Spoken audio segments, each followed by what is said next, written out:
Well, hello there. How are you today? This is Susan Hamilton. You're listening to the OffBeat Business Show. Today, we are talking with Bernadette Coleman of Advice Interactive and so much more, because American business, we know who you are and we are reaching out specifically to you. The 80% of American micro to small business that tend to be family-owned businesses of 9 employees or less. It means you're building your business while you are taking care of your kids, you're taking care of your parents, you probably have a veteran in your family or workspace, and 30% of you have an addict in your family or workspace. Business as usual is not business as it was for your parents or your grandparents. It's different today, and we want to make sure we're working smart and making money to rebuild American business influence locally, nationally, and abroad. So today, meet Bernadette Coleman. This is her second appearance with us. Yes, it is. Thank you so much. Because it can't be more important to talk about what's going on with the local scene. Oh, yeah. Things are moving so quickly, It's and very, even today. Since the last time I was on your show, things have changed. It's just amazing. That fast. Yeah. And you've really got your finger on the pulse of it, lady. I hope so. Right now, we're managing almost 300,000 small business locations. So if I don't know what we're doing, then there's a lot of people in trouble out there. But yeah, so it's crazy. But small businesses, business for them and how they do business and how they market themselves is changing drastically year after year. So we got to stay ahead of the game.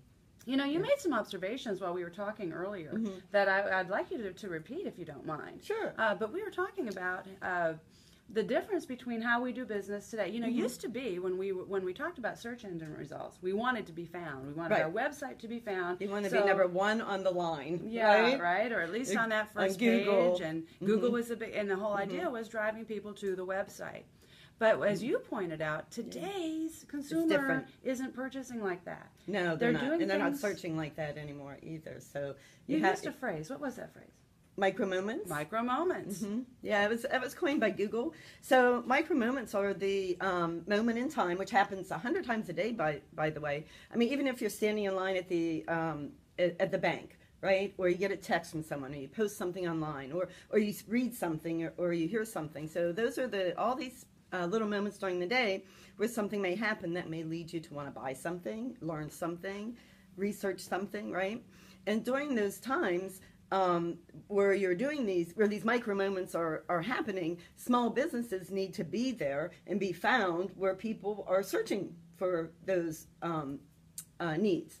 Right? And you gave us an example that I thought it really hit home. So just describe that. For instance, I got a washer, my washer broke down. How do I respond today? Yeah, at that moment, what do? You don't walk over to your computer. You don't sit down, turn it on, and type in washing machine repairman, right? Nowadays, what you do is you pick up your cell phone, because chances are it's right next to you, right? And you're going to say, okay, Google, and you're going to say, I need a repairman close to Allen, Texas, open 24 hours, right? Or something like that. It's more about that long tail search. And that's how people are searching today. As a matter of fact, 70% of searches are done on the smart device, maybe your iPad or your phone, which is closer to you than your PC. So what's even more interesting is before businesses wanted to be found online, now we want to drive them from online to offline. So it's backwards. It's completely flipped around. But it's so much more beneficial. Yes. And it's so much more authentic. That is actually how things are getting done. Yep. And it didn't, I never was a big fan of the way we were manipulating search before, because how many people are going to actually get on that? And it's so personalized for each experience. You know, you and it's I all could about be sitting, engagement now. It is. If you and I were sitting on the same computer, we would walk away and have different search engine results. And we still will. Yeah. And we still will, because it's still geared towards your personality. I mean, Google knows everything. They know where you live. They know where you work. They know where you shop, right? So, and that's not just Google. I mean, the search engines out there are smart. We call them personas. They sometimes know what you're going to do before you let them know. For example, if I'm getting in my car to go somewhere and I'm on my way to work, and I'm doing it at the same time every day, so that search engines know that I'm headed that way even before I even tell them. I mean, they just know. They're that smart. Right. So we have to embrace that smartness, because it's now a part of our culture. It's a part of so many things. Yes. I mean, you're kitchen appliances. I mean, we've got smart everywhere. Yes. And we just installed a smart home this weekend, so I know. Yeah. And I was locked out of my smart home, so it wasn't that smart, because it doesn't work when your phone battery dies, so I couldn't get in. But that's another story in itself. But it's kind of spooky. It's kind of spooky to think that people have this much data on you. But the better way to look at it, I agree, is embrace that. Because how can we use that for our benefit? How can we then turn around and cause that to make our business stronger and to be to bring more people through our door? That's what you want to do. Small businesses don't want to be found online.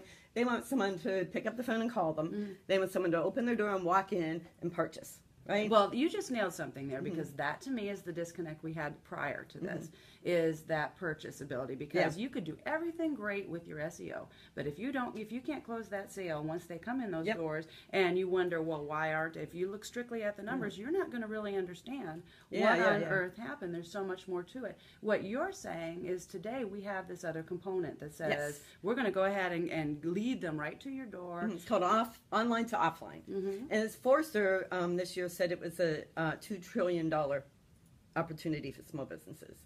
So what you need to do today is be there where they're shopping, where they're eating, where they're living, where they're working, and be able to be found at that moment that they need you. It's all about instant gratification today. And it's all about hyperlocal. Hyperlocal is going to be big in the upcoming years, because people want to be able to find what they need within 5-mile radius, really 15 at the most, right? So if you can find your solution in an instant in your neighborhood, you're going to be much happier. I know I will. Absolutely. But, that's going to apply. As a matter of fact, you're talking about the business end, but that absolutely has applications for networking meetings, for any types of things that you're really wanting to draw people to. So important. And I noticed this last weekend now, when you're getting this show's coming out in January, but we've just recently were exposed to what Sir Earl Toon was doing. The Give a Code a Code campaign program. And you dove right in there to help him get that thing going. And you had quite a great turnout. Oh, we did. So we're really excited about that. Thousands of codes were collected, right? We had an amazing group of fitness professionals, all of which do Zumba, which I have never done before, by the way. And I was just amazed at their enthusiasm and energy, right? Do you feel more coordinated or less no, today? I just watched. I just watched. I don't think I'm coordinated enough to do what they were doing, right?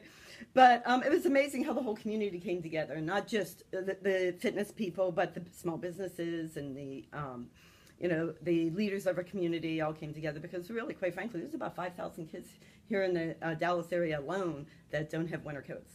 And that's a huge problem. That's a 5,000. That was a homeless number for DISD. And then you hear what I've learned about in Denton. Denton counties, that you're looking at 43,000 kids that they expect over that number to be hungry, and you really think, wow, that's not just that seasonal time. That's really happening on a regular basis. We just happen to get exposed to it. But we can use then those avenues for search to really make a difference when you're even talking about how can I get my event out there? How can I get my interest level up? Exactly. And again, it's that people like to engage. Right, so they do like to engage. So today, not just being online, being online, it's not enough, right? It's being online, but letting them know where you're at, your location, what hours you're open, right? That's very important, because people lose confidence in a business, even if your hours of operation are wrong online. Right? I remember over the holiday season last year, I got very frustrated because hours of operation weren't updated. I knew there were holiday hours. I knew I was going to be able to shop at different times than I could during the normal course of business, right? But when people weren't posting those hours of operation, it frustrated me. The other thing is it's 60% of your potential customers will lose confidence in you if your phone number is wrong online. So it's very important to go out there and make sure that all your data, take control of your data. That's what we always say. It's very important to go out there and look at your footprint online and make sure your name, address, phone number, your URL, everything, your hours of operation, what you do, everything about your organization is, in fact, correct. Because if it's not, the search engines aren't going to trust you, and they're not going to show you to the person looking for doggone it, Bernadette, that's a lot of work. Yep. That's a lot of doggone work. We don't have time to do that. And there are, how many directories are out there now? Over 200 at least? No, hundreds and hundreds and hundreds. Thousands of directories. But you have your main core, your Yelps, your Merchant Circles, your Kazoo, your, of course, Google, Bing.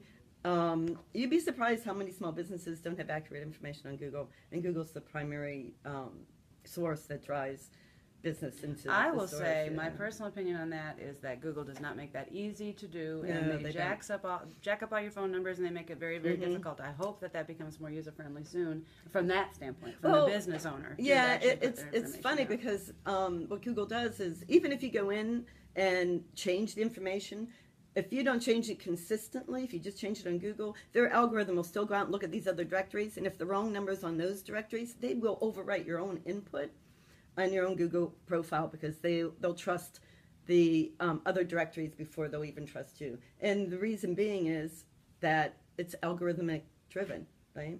So if you have your Bing, your Merchant Circle, your Tupelo, your all these other directories have one phone number, and you update your phone number to a new one just on Google without doing all those out there, Google will overwrite that many times and just go back to the wrong phone number because they believe that one's more accurate. Because everyone tells them that. All the other directories tell them that. So yeah, it can be very much a hassle for small businesses to keep their data correct. But it's not daunting. I mean, how, you can see why so many people would say, I don't have time to mess with that.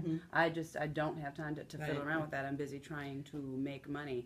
And I know that you've actually got some interesting solutions there. Yeah, and they can, I'll tell you what you can do if you're a small business. Go to advicelocal.com and run a free report. Just put in your business name and your zip code, hit the the send button, and we'll give you a free footprint of what your digital